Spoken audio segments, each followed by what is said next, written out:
Gastro కొలరెక్టాల్ సమస్యలకు ఇంకా భయం వద్దు. మన హైదరాబాద్ లోనే వరల్డ్ క్లాస్ ట్రీట్మెంట్. అతిథిలా రండి, కుటుంబ సభ్యుడిలా వెళ్ళండి.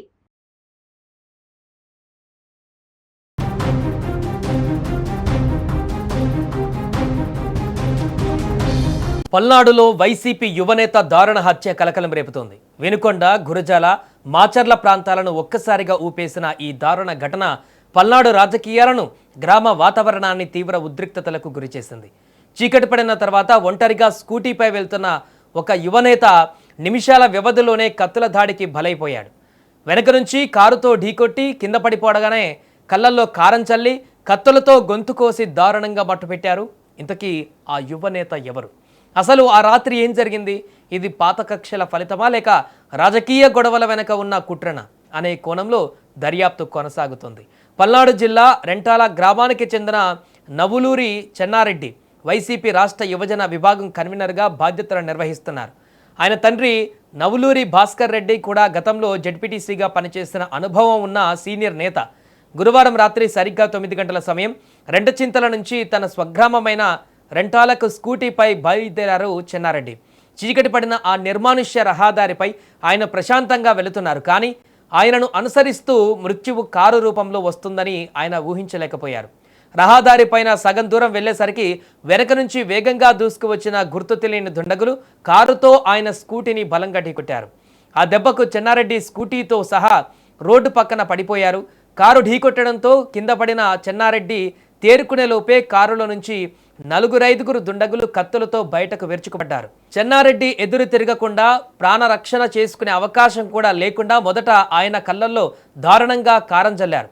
కళ్ళల్లో కారం పడ్డంతో ఏమీ చూడలేని స్థితిలో తీవ్ర మంటతో చెన్నారెడ్డి విలవిల్లాడుతుండగా దుండగులు రాక్షసత్వంతో విరుచుకుపడ్డారు. పదులైన కత్తులతో విచక్షణారహితంగా దాడి చేశారు.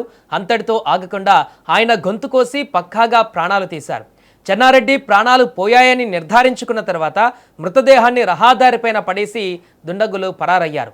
ఇక రహదారిపైన మృతదేహం పడి ఉందనే సమాచారం అందుకున్న పోలీసులు సంఘటనా స్థలానికి చేరుకున్నారు. రాత్రికి రాత్రే క్లూస్ టీమ్, డాగ్ స్క్వాడ్ను రప్పించి ఘటనా స్థలం వద్ద వేలిముద్రలు, ఆధారాలు సేకరించారు. చెన్నారెడ్డి హత్య వార్త పల్నాడు జిల్లా వ్యాప్తంగా ఇప్పుడు కార్చిచ్చులా పాకింది. మరోపక్క మృతదేహాన్ని పోస్టుమార్టం నిమిత్తము గురజాల ప్రభుత్వ ఆసుపత్రికి తరలించారు.